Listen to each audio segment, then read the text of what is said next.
بسم اللہ الرحمن الرحیم۔ ناظرین، نفسیاتی ماہرین کے مطابق رات کو دیر تک جاگنے والے زیادہ تحلیقی ذہن رکھتے ہیں۔ یہ لوگ تنہائی میں بہتر کارکردگی دکھاتے ہیں۔ یہ افراد زیادہ سمجھدار اور منطقی فیصلے کرتے ہیں۔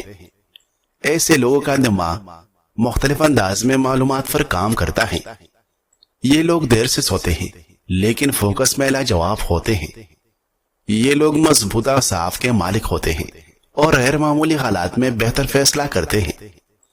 رات دیر تک جاگنے والے اکثر فراست والے یعنی دور اندیش ہوتے ہیں جو گہرائی سے سوچتے ہیں۔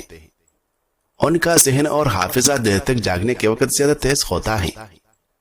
خواب دیکھنا بری یادوں کے اثرات کو کم کرنے میں مدد کرتا ہے۔ نیند لینے سے غم اور پریشانی میں کمی آتی ہے۔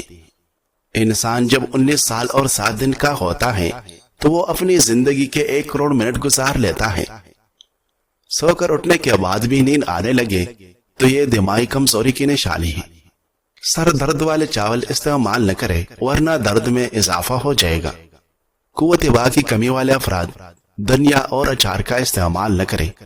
آنکھوں کی بیماری میں مچھلی یا کھجور نہ کھائے۔ مونگ پھلی خالی پیٹ نہ کھائے ورنہ بھوک ختم ہو جائے گی۔ رات کو سوتے وقت کھجور دودھ کے ساتھ کھائے، جوڑوں کے درد سے نجات مل جائے گی۔ پانی کم پینے والے انسان کے گردے جلدی خراب ہو جاتے ہیں۔ ناظرین، ڈارک چاکلیٹ کھانا دماغ کے لیے مفید ہے۔ ایک تحقیق کے مطابق چاکلیٹ کھانے سے دماغ اگلے 2 گھنٹے تک زیادہ تیزی سے کام کرتا ہے۔ ماہرین نفسیات کے مطابق جو لوگ اچھی طرح آرام کرتے ہیں ان کا چہرہ نیند سے محروم لوگوں سے زیادہ پرکشش اور خوبصورت دکھائی دیتا ہے۔ دودھ میں سیب کا رس شامل کر کے کھا لو، اس سے دل کو طاقت ملتی ہے۔ ادرک کو تیل میں جلا کر مالش کرنے سے جوڑوں اور پھٹوں کا درد ختم ہوتا ہے۔ مکھن کے ساتھ ادرک کھانے سے بلم ختم ہو جاتی ہے۔ اوسطاً ایک 4 سال کا بچہ روزانہ تقریباً 300 سے 400 تک سوالات پوچھتا ہے۔ کھانے کے بعد گڑ کھانے یا شہد چاٹنے سے نظام انہضام بہتر ہوتا ہے۔ کبھی کبھی روزہ رکھنا یا فاقہ کرنا صحت کے لیے مفید ہے۔ اس سے جسم کے مردہ خلیات ختم ہوتے ہیں۔ روزانہ نہانا اور نہانے سے پہلے تیل کی مالش کرنا تندرستی کی کنجی ہے۔ سفر کرنے کی عادت آپ کو زیادہ ذہین اور تخلیق کار بناتی ہے اور مشکل وقت میں درست فیصلہ کرنے کی صلاحیت کو بھی بڑھاتی ہے۔ جب آپ پوری نیند نہیں لیتے تو دماغ اپنے ہی نیورون پر گزارا کرتا ہے اور یہ ایک خطرناک بات ہے۔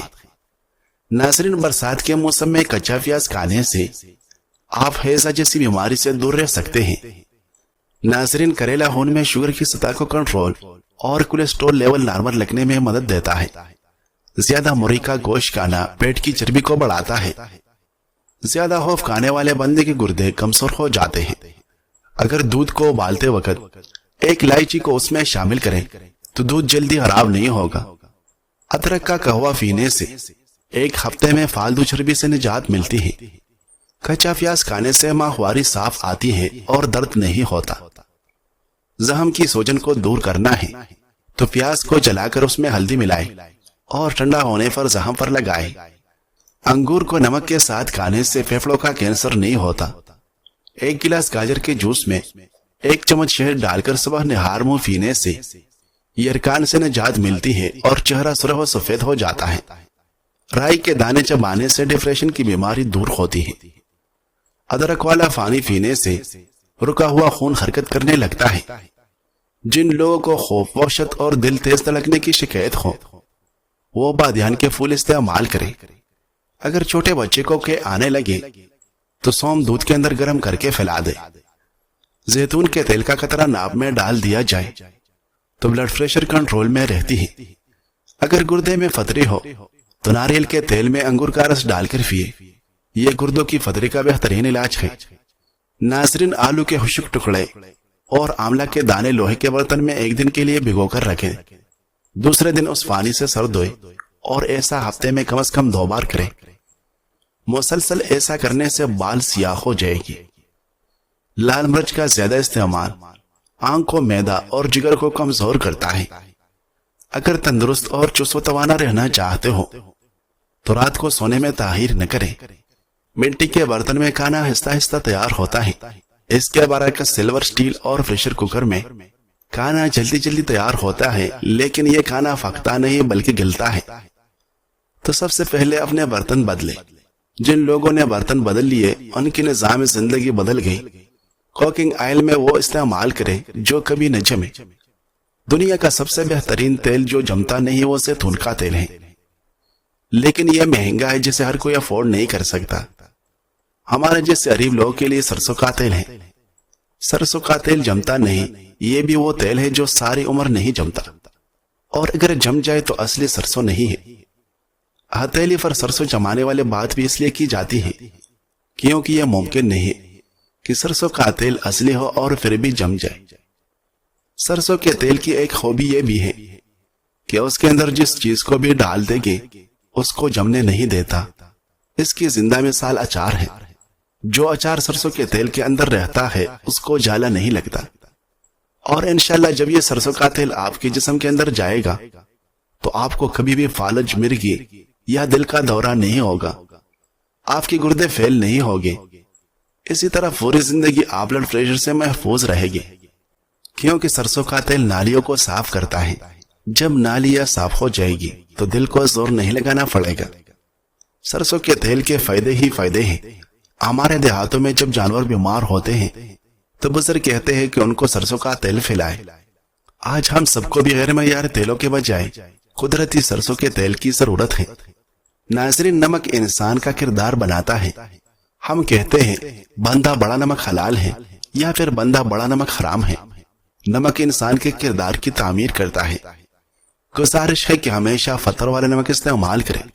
ہم سب کے دماغ کو چلانے کے لیے میٹھا چاہیے، اور میٹھا اللہ نے مٹی میں رکھا ہے، یعنی گنا اور گڑ، اور ہم نے گڑ چھوڑ کر چینی کھانا شروع کر رکھی ہے۔ انسان کے لیے سب سے زیادہ ضروری چیز پانی ہے، جس کے بغیر انسان کا زندہ رہنا ممکن نہیں۔ پانی بھی ہمیں مٹی سے ہی نکلا ہوا ہی پینا چاہیے۔ پوری دنیا میں زمزم کا پانی سب سے بہترین پانی ہے۔ گندم جس حالت میں آتی ہے اسے ویسے ہی استعمال کریں، یعنی سوجی، میدا اور چاند وغیرہ نکالے بغیر، کیونکہ ہمارے آقا کریم حضرت محمد صلی اللہ علیہ وسلم بغیر چانے آٹا کھاتے تھے۔ ناظرین، پیشاب کا رنگ تبدیل ہونا گردے خراب ہونے کی علامت ہو سکتا ہے۔ آپ کے گردے ہم پیشاب بنانے اور اس کے ذریعہ فاسد مادوں سے اخراج کے ذمہ دار ہوتے ہیں۔ پیشاب کا بار بار آنا، اس کا رنگ تبدیل ہونا، مقدار تبدیل ہونا وغیرہ بالکل بھی نظر انداز نہیں کرنا چاہیے۔ خاص طور پر رات کے اوقات میں پیشاب کرنے کی ضرورت میں اضافہ۔ 24 گھنٹوں میں 4 سے 10 دفعہ پیشاب کا آنا نارمل سمجھا جاتا ہے۔ خون کے ذرات کا پیشاب کے ساتھ آنا اس بات کی علامت ہے کہ آپ کے گردے مائع کو ٹھیک سے فلٹر نہیں کر رہے اور خون کو آپ کے پیشاب میں شامل کر رہے ہیں۔ پیشاب میں بلبلے بننا اور اس کا خاص قسم کا گاڑھا ہونا بھی گردوں کی خرابی کی علامت ہے۔ کیلشیم کی کمی اور ٹانگوں کی کمزوری ہو تو 50 گرام تل کو گرینڈ کر کے 1 گلاس دودھ ملا کر بلینڈ کر کے پی لے۔ ذائقہ کے لیے حسب ضرورت شہد یا دیسی شکر ملا سکتے ہیں۔ شوگر اور موٹاپے کے مریض باہر شکر استعمال کریں۔ جن لوگوں کو گرمیوں میں زیادہ گرمی لگتی ہے اور دانے نکلتے ہیں تو وہ آلو بخارے کا جوس پیا کریں۔ فرش پر تھوک پھینکنے سے دماغ کی کمزوری اور ٹی بی کی بیماری ہوتی ہے۔ کھانے کے بعد چائے پینا دانتوں کو خراب کرتا ہے۔ ناظرین، اگر بال بہت زیادہ جوڑتے ہوں اور خشکی بھی ہو تو شیمپو کرنے کے بعد نیم کا ابلا ہوا ٹھنڈا پانی آخر میں بالوں میں ڈال لے۔ یہ پانی بالوں کی جڑوں کو مضبوط بناتا ہے۔ آپ اپنے بالوں کے لیے جو بھی تیل استعمال کرتے ہوں اس میں تھوڑا سا نیم کا تیل ملا کر سر کی مالش کریں۔ انشاءاللہ اس سے آپ کے بال تیزی سے بڑھے گی۔ 1 لیٹر پانی میں نیم کی مٹھی بھر پتے ڈال کر ابال لیں۔ جب پانی کا رنگ تبدیل ہو جائے تو اسے چھان کر کسی بوتل میں رکھ لیں اور سونے سے پہلے اس سے ٹونر کی طرح چہرہ صاف کریں تو کچھ ہی عرصہ میں بلیک ہیڈ، وائٹ ہیز، داغ دبے چاہیے اور سیاہ ہلکے ختم ہو جائے گی۔ بازار میں نیم کا تیل بھی دستیاب ہے۔ اسے روزانہ رات کو اپنے چہرے پر لگائیں اور صبح ٹھنڈے پانی سے منہ دھو لیں۔ آپ جلد ہی اس کے مثبت نتائج دیکھیں گے۔ اگر ناخنوں میں فنگس انفیکشن ہو تو چند قطرے نیم کے تیل سے ناخنوں کی مالش کریں، اس سے انفیکشن ختم ہو جائے گا۔ ناظرین، چہرے کی رونق نکھارنے اور چہرے پر رونق بنانے کے لیے نیم کے پتے دھو کر سکھا لے، پھر ان کو پیس کر پاؤڈر بنا لے، پھر اس پاؤڈر میں گلاب کی پتیوں کا پاؤڈر، دہی اور تھوڑا سا دودھ شامل کر کے پیسٹ بنا لے۔ اس پیسٹ کو چہرے پر لگانے کے 15 منٹ بعد پانی سے دھو لے۔ 3 دن تک دوپہر کے وقت کچا پیاز کھانے سے پیٹ کے کیڑے مر جاتے ہیں۔ قوت دفاع کو بڑھانے کے لیے پیاز کا استعمال نہایت مفید ہے۔ تازہ آملے کے رس کا 1 کھانے کا چمچہ اور شہد متعدد بیماریوں کا شافی علاج ہے۔ اس کا باقاعدہ روزانہ صبح کے وقت استعمال چند دن میں جسم میں چستی اور توانائی بھر دیتا ہے۔ اگر تازہ آملہ دستیاب نہ ہو تو خشک آملہ کا سپوف شہد میں ملا کر استعمال کرنا مفید رہتا ہے۔ ناظرین، سانس کی بیماریوں میں آملہ بہترین علاج ہے۔ پھیپھڑوں کی طبی دمہ وغیرہ میں خاص طور پر اس کا استعمال اہم ہے۔ وٹامن سی کے بہتات رکھنے کی وجہ سے یہ ذیابیطس پر قابو پانے میں بہت مؤثر ہے۔ اس کا رس 1 کھانے کا چمچہ 1 کپ کڑوے پھیٹے کا تازہ رس ملا کر 2 ماہ تک روزانہ لیا جائے تو لبلبے کو تحریک ملتی ہے اور انسولین کی پیداوار بڑھ جاتی ہے، چنانچہ خون میں شوگر کی مقدار کم ہو جاتی ہے۔ یہ نسخہ استعمال کرتے ہوئے اعضاء کے پرہیز پر خصوصی توجہ دے۔ آملے کا استعمال شوگر کے مریضوں میں آنکھوں کی پیچیدگیاں بھی روکتا ہے۔ سفوف آملہ جامن اور کڑوا فیٹا ہمسن ذیابیطس کا عمدہ علاج ہے۔ اس مرکب کا 1 یا 2 چمچہ روزانہ استعمال کرنا ذیابیطس کے مرض کو بڑھنے سے روکتا ہے۔ شہد کے ساتھ اس کا رس استعمال کرنے سے بینائی محفوظ رہتی ہے۔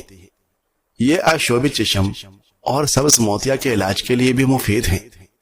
بصری تناؤ کے لیے 1 کپ آملہ کا رس شہد کے ساتھ دن میں 2 بار پینا انتہائی کارآمد رہتا ہے۔ ناظرین، اگر آپ کوئی کام کرتے ہیں تو اس کا مطلب یہ نہیں کہ دوسرے بھی کر سکتے ہیں۔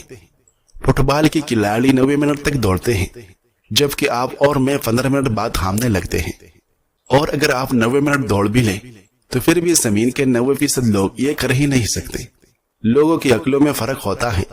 جو بات آپ کو بدیہی لگتی ہے ہو سکتا ہے کسی اور کو سمجھنے میں وقت لگے، ہو سکتا ہے آپ کو بھی وہ بات سمجھنے میں وقت لگے جو دوسرے فوراً سمجھ جاتے ہیں، یا شاید آپ کبھی سمجھ ہی نہ پائے۔ اس لیے پاولو کویلو الکیمسٹ کے مصنف ہے اور ہم نہیں، اور بل گیٹس مائکروسافٹ کے مالک ہے اور ہم نہیں۔ ناظرین، آپ کا خون کی گردش کا نظام اور گردے ایک دوسرے پر منحصر ہیں۔ گردوں میں چھوٹے چھوٹے نفرون ہوتے ہیں جو خون سے فضلہ اور اضافی سیالوں کو فلٹر کرتے ہیں۔ اگر خون کی نالیوں کے فرتنوں کو نقصان پہنچتا ہے تو خون سے صفائی کرنے والے نوفنوں کو کافی آکسیجن اور غذائیت نہیں ملتی۔ اس لیے گردوں کی دوسری بڑی خرابی کی نشانی بلند فشار خون ہے۔ اپنے بلڈ پریشر کو کنٹرول رکھیں تاکہ گردوں کے عارضے سے بچا جا سکے۔ فولک ایسڈ سے بھرپور کھانوں کا استعمال کریں۔ ناظرین، اگر آپ تصویر کا صرف ایک حصہ دیکھ رہے ہیں جبکہ اس کے اور بھی حصے ہیں جو آپ کی نظر سے اوجھل ہیں، تو ایسا فیصلہ نہ کریں جیسے آپ سب کچھ دیکھ رہے ہوں۔ جب میں بچہ تھا تو اپنے دل میں کہتا تھا میرے والد مبارکباد کے مستحق ہیں، انہیں کوئی حکم نہیں دیتا جبکہ وہ ہمیں حکم دیتے ہیں۔ لیکن آج جب میں خود والد بن چکا ہوں تو کہتا ہوں بیٹا بننا کتنا آسان ہے اور باپ بننا کتنا مشکل۔ اور جب میں طالب علم تھا تو سوچتا تھا استاد کی زندگی کتنی اچھی ہے، نہ پڑھنا پڑتا ہے نہ یاد کرنا، بس اپنی کلاس پڑھا کر چلے جاتے ہیں۔ لیکن جب میں اس سالوں تک استاد رہا تو کہنے لگا خوش قسمت ہے وہ طالب علم جو اپنی کرسی پر بیٹھا رہتا ہے۔ بعض لوگ زندگی میں خاموشی سے چلتے ہیں، نہ شور کرتے ہیں نہ دوسروں میں الجھتے ہیں، اپنے خیالات، اپنی دنیا، اپنی تنہائیوں میں مگن رہتے ہیں، اپنا وقت حقیقت اور خوابوں کے درمیان بانٹ لیتے ہیں، نہ کسی کے معاملات میں مداخلت کرتے ہیں، نہ کسی کو برا کہتے ہیں جب تک کہ کوئی ان سے برا نہ کرے۔ ناظرین، سرمدانی میں 1 لونگ بے معفول ڈال دیں، 1 مہینے کے بعد وہ لونگ نکال دیں۔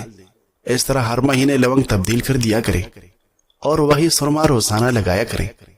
انشاءاللہ عمر بھر نظر کمزور نہیں ہوگی اور چشمے کی عادت چھوٹ جائے گی۔ بارشیں سب کے لیے ایک جیسی نہیں ہوتی۔ بارش کسی کو خوشی بخشتی ہے تو کسی کو اداس کر دیتی ہے۔ کسی کے گھر میں بارش کی خوشی میں پکوان بن رہے ہوگے تو کوئی اس فکر میں گلا جا رہا ہوگا آج دیوالی نہ لگی تو بچے بھوکے رہیں گے۔ کوئی اپنی بالکونی میں بیٹھا چائے کے ساتھ بارش میں